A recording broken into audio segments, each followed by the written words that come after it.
கண்களை மூடி படுத்திருந்தாள் நந்திதா. உறக்கம் வர மறுத்தது. அறையின் நிசப்தம் தனிமையை உணர்த்தி தந்தையின் ஞாபகத்தை அதிகப்படுத்தியது.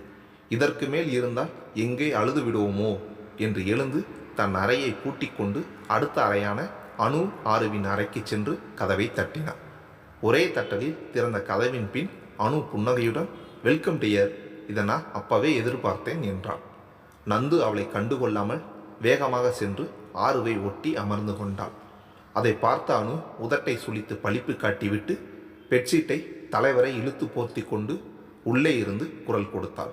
"தங்கம்ஸ், அணுக்குட்டிக்கு ரொம்ப டயர்டாக இருக்கிறதுனால தூங்க போறா. So no more talking, go to sleep, good night" என்றாள்.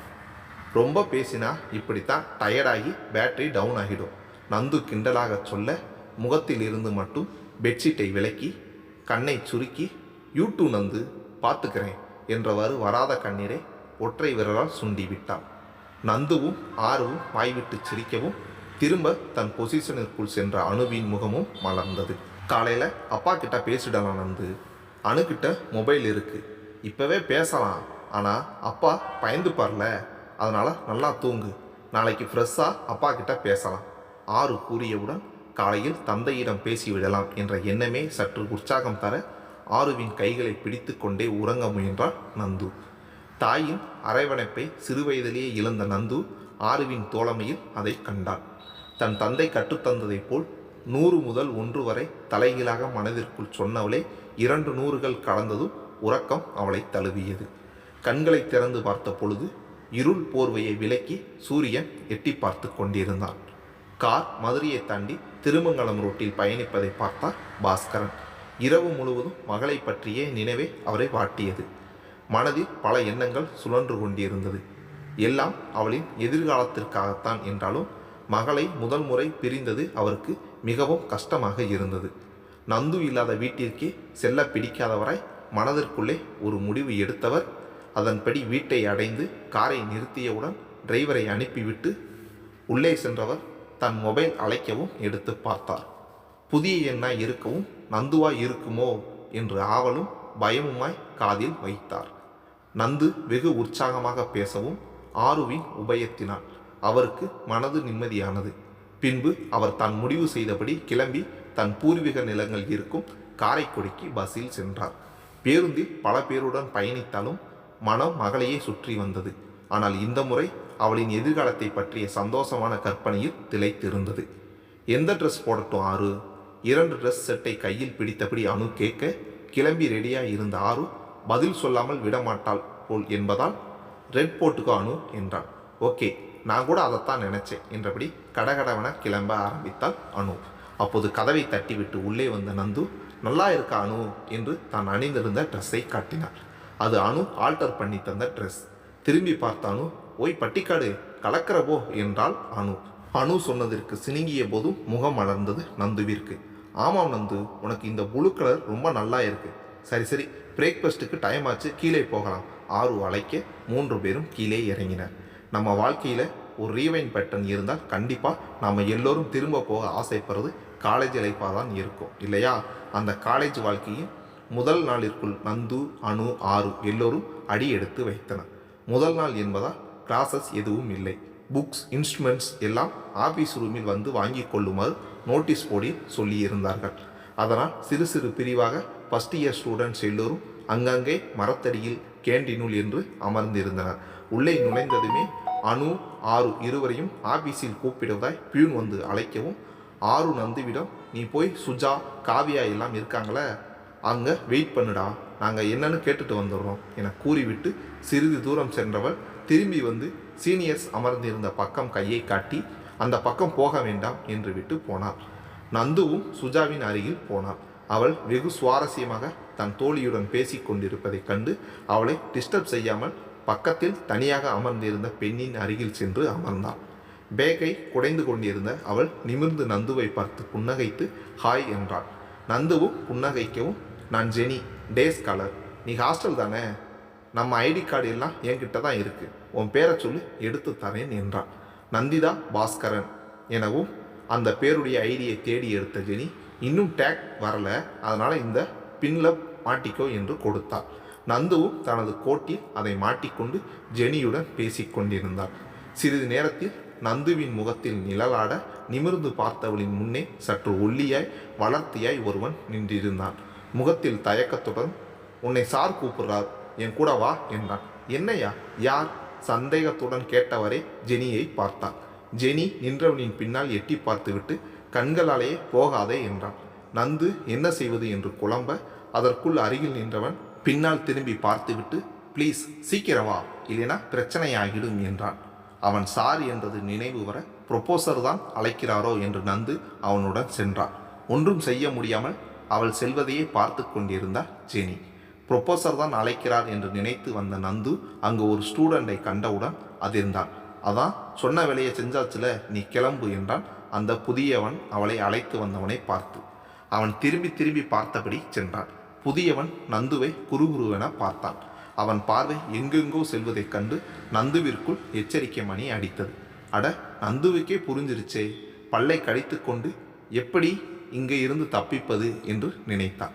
அழகா இருந்தா எங்களை எல்லாம் மீட் பண்ணி தான் ஆகணும், தப்பிக்கெல்லாம் முடியாது என்ன? அப்புறம் நான் உன்னோட சூப்பர் சீனியர்.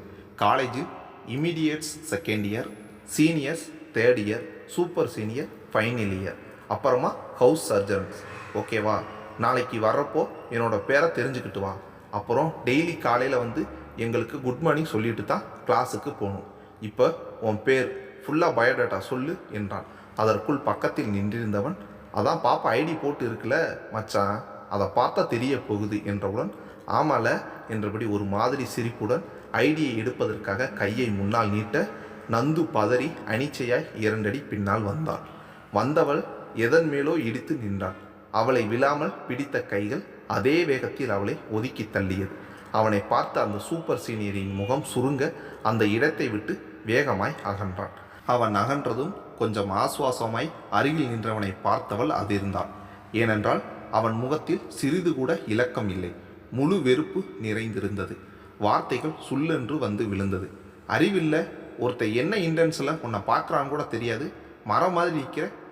நீ எல்லாம் டென்டிஸ்ட் ஆகி என்னத்தை கிழிக்க போற? இன்னும் ஏதோ சொல்ல வந்தவன் பல்லை கடித்து நிறுத்தி, எப்படியோ போ என்பது போல் பார்த்துவிட்டு அருகில் நின்றவனிடம், இனிமே இது மாதிரி ஹெல்ப் கேட்டு வராத என்று உரிமை விட்டு வேக நடையுடன் சென்று மறைந்தான். ஒரு நிமிடம் ஒன்றும் புரியாமல் மலங்க மலங்க விழித்தாள் நந்து. இப்படி ஒரு தாக்குதலை அவள் எதிர்பார்க்கவே இல்லை. சுற்றிலும் பல பேர் தன்னை பார்ப்பதைக் கண்டு அவமானமாய் இருந்தது. கண்களில் கண்ணீர் குளம் கட்டியது. கண்களை துடைத்தவரை அங்கிருந்து வேகமாக நடந்தான். அவள் பின்னாலேயே வந்தவன், ஏய் சாரிப்பா, ரொம்ப சாரி, சீனியர் சொல்கிறப்ப வேற ஒன்றும் பண்ண முடியாது, அதுவும் அந்த பிரேம் இருக்கானே சரியான சைக்கோ சொல்லிவிட்டு சுற்றுமுற்றும் பார்த்து கொண்டான். அவன் இப்படி ஏதாவது செய்வான் தான் சந்துரு சார்கிட்ட ஹெல்ப் கேட்டேன், ஆனால் அவர் இந்த மாதிரி பேசுவார்னு தெரியாதுப்பா, ப்ளீஸ் வருத்தப்படாத, எனக்கு ரொம்ப கஷ்டமாக இருக்குது என்று மன்றாடி கொண்டிருந்தான். அதுவரை எல்லாம் உன்னால் தானே என்பது போல் அவனை கண்டுகொள்ளாமல் இருந்தவள் அவன் நிஜமாகவே வருத்தப்படுவது கண்டு ஒண்ணுமில்ல விடு என்றான். ஆனால் மனம் தெளியவில்லை. பிரேமின் செய்கை அருவருப்பாய் இருந்தது என்றால் சந்துருவின் வார்த்தைகள் அவளை குறுகச் செய்தது. இப்படியும் ஒருவரை வார்த்தைகளால் வலிக்கச் செய்ய முடியும் என்று இப்பொழுதுதான் அறிந்து கொண்டாள். இதுவரை அவளை பார்த்து யாரும் முகம் சுளித்தது கூட கிடையாது. அவள் அது மாதிரி நடந்து கொண்டதும் கிடையாது. சீனியர்ஸ் என்றாலே பயமாக இருந்தது. எப்படி இங்கு 5 வருடம் படிக்கப் போகிறோம் என்று ஆயாசமாய் இருந்தது. தன் அப்பாவின் ஞாபகம் வந்தது. இது போன்ற சூழ்நிலையெல்லாம் சமாளித்து வெற்றி பெற வேண்டும் என்பதற்காகத்தானே இவ்வளவு தூரம் தள்ளி அனுப்பியுள்ளார். அதையெல்லாம் நினைத்து பார்க்கையில் கொஞ்சம் திடம் வந்தது. முகத்தை அழுந்த துடைத்து நிகழ்ந்ததை எல்லாம் சேர்த்து துடைக்க முயன்றாள். தன்னை நோக்கி வந்து கொண்டிருந்தவர்களை பார்த்து வேகமாக முன்னால் வந்து, என்னாச்சு, ஏன் வந்து முகம் இப்படி இருக்கு, அந்த சீனியர் என்ன சொன்னார்? மூச்சு விடாமல் கேள்விகளை அடுக்கி கொண்டு போனார் ஜெனி. நந்து பதில் எதுவும் கூறாமல் அமைதியாக இருக்கவும், ஹே ரிலாக்ஸ், ஒன்றும் இல்லை, எல்லாம் அந்த பிரேம்னால வந்தது, சந்துரு சார் தப்பாக நினச்சிட்டார், ப்ளீஸ் பெருசுபடுத்தாத, பை த வே ஐ ஆம் கவின், யூ ஆர் என்று கேட்கவும் ஜெனி கோபமாக பார்க்கவும், ராங் டைமிங்கில் சாரி, ஆனால் இந்த ஜெனி பொண்ணு யாருன்னு தெரியுமா, எல்லோரோட ஐடி கார்டும் அதுக்கிட்ட தான் இருக்கான், எங்கே போச்சுனே தெரியல, ஒரு பொறுப்பு வேணாம் என்று பொரிந்து தள்ள ஜெனி நிதானமாக தன் பேக்கில் இருந்து ஐடியை எடுத்து கொடுத்தாள். கவின் முழித்த மொழியை பார்த்து நந்துவிற்கு சிரிப்பே வந்தது. ஹிஹி, நீ தான் அந்த ஜெனியா? சொல்லவே இல்லை எனவும் ஜெனி சண்டை போட ரெடியாக அவனை காப்பாற்றுவது போல் அணுவும் ஆர்வும் அங்கு வந்தனர். புதிதாக அவனை பார்த்த அணு, ஏ யார் நீ? நந்துவை என்ன பண்ண என்று கேட்கவும், ஐயோ முதல்ல இருந்தா என்று அலறியவனை பார்த்து ஜெனி அணுவிடம் ஏதோ கூற, இது ஏன் அதை காலை கடிக்குது என்று நினைத்தவன் அந்த 3 பேரில் கொஞ்சம் அமைதியாக தெரிந்த ஆருவை ஒரு நிமிஷம் என்று தனியாக அழைத்து நடந்தவற்றை கூறினான். பின்பு திரும்ப திரும்ப கேட்டு அவளுக்கு ஞாபகப்படுத்த வேண்டாம், ரொம்ப இன்னசென்ட்டாக இருக்கா, அந்த பிரேம் கேர்ள்ஸ் விஷயத்தில் ரொம்ப மோசம்னு சொன்னாங்க, அதனால் கொஞ்சம் பத்திரமா பார்த்துக்கோங்க என்றான். ஆர்வம் புரிந்து கொண்டு சரி என்றான். திரும்பி நந்துவிடம் சென்றார்கள். கவினிடம் ஏதோ கேட்க வாயெடுத்த அணுவின் கைகளை நந்து அறியாமல் அழுத்திய ஆரு வேண்டாம் என ஜாடை காட்டினான். ஆரு நந்துவின் தோளில் கை போட்டு, ஒன்றுமில்லடா, நாங்கள் எல்லாம் இருக்கோம்ல, தைரியமாக இருக்கணும் என்றான். நந்து சரி என தலையாட்டவும் சூழ்நிலையை மாற்றுவதற்காக நீ என்றபடி அவன் ஐடியை உற்று பார்த்துவிட்டு, கவினா ஓகே, நீ மட்டும் நிற்கிற, உன் ஃப்ரெண்ட்ஸ் எல்லாம் எங்கே என கேட்டால் அணு. எல்லோரும் ஆஃபீஸ் வரைக்கும் போயிருக்காங்க என்றான். ஓ, அங்கே இருந்த வானரம் எல்லாம் உன் ஃப்ரெண்ட்ஸ் தானா?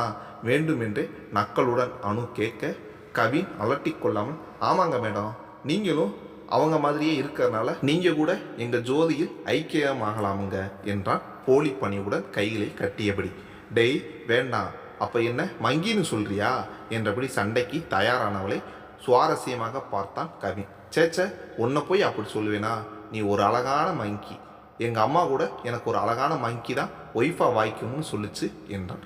அவன் பார்வை மாறியதை கண்ட அணு, டெய் விட்டா கண்டதும் காதல்னு சொல்லுவ போல அப்படி ஏதாவது உளர்ன மவனே என்று நிஜ அவதாரமாக மாறி மிரட்ட, உடனே கட்சி மாறியவன், ஒன்னை யார் சொன்னா? நான் ஜெனி அல்ல சொன்னேன் என்று ஜெனியை காதலுடன் பார்க்க, ஜெனி கொன்னுடுவேன் என்று மிரட்ட, வேணானா போ, எனக்காக என் அத்தமாக அருக்காணி வெயிட்டிங், அவள் முன்னாடி நீங்கள்லாம் சுஜிப்பி என்று தோல்வியும் வெற்றிகரமாக சமாளிப்பதை பார்த்து அங்கு ஒரு சிரிப்பலை உருவானது. இங்கே கவின் பற்றி சொல்லியே ஆகணும். கோயம்புத்தூர்காரன், அதனால் அந்த குசும்பு கொஞ்சம் ஜாஸ்தி, மற்றபடி ரொம்ப நல்லவங்க. எவ்வளவு இறுக்கமான சூழ்நிலையும் தன்னோட பேச்சால் லேசாக்கிடுவான். ஃப்ரெண்ட்ஸுக்காக என்ன வேணால் செய்வான்.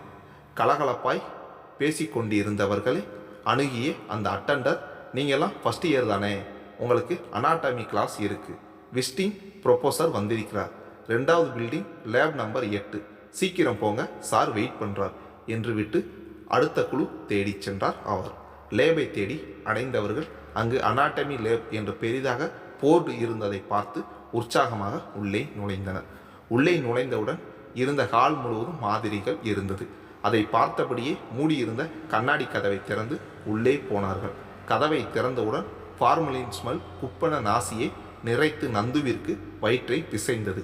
அணு படு உற்சாகமாக, அப்பாடி, பல நாள் கனவு நிஜமாக போகுது, எத்தனை ஃப்ராக் டிசெக்ட் பண்ணி டார்ச்சர் பண்ணி இருப்பேன், இப்போ நெஜ கேடவரை டிசெக்ட் பண்ண போகிறேன் என்றான். கேடவரா? திகைத்து போய் அணுவை பார்த்தாள் நந்து. அணுவின் பார்வை ரசனையுடன் வேறெங்கோ இருக்க அவளும் அங்கு பார்த்தாள். அங்கே சில மாணவர்கள், பல காலியான சேர்ஸ், முன்னாடி கோட் அணிந்த ப்ரொஃபஸர் மும்முரமாக ஏதோ எழுதி கொண்டிருக்க, அவரை தாண்டி இருந்த நீண்ட டேபிளில் அக்கடா என படுத்திருந்தது கேடவரே தான். பார்த்தபோதே நந்துவிற்கு கண்ணை கட்டியது. 2ஆம் முறையாக அதிர்ச்சியை தாங்க முடியாமல் கால்கள் தொய்ய மயங்கி சரிந்தாள் நந்து. நந்து என்று நண்பர்களின் குரல் காதில் தேய்ந்து மறைந்தது.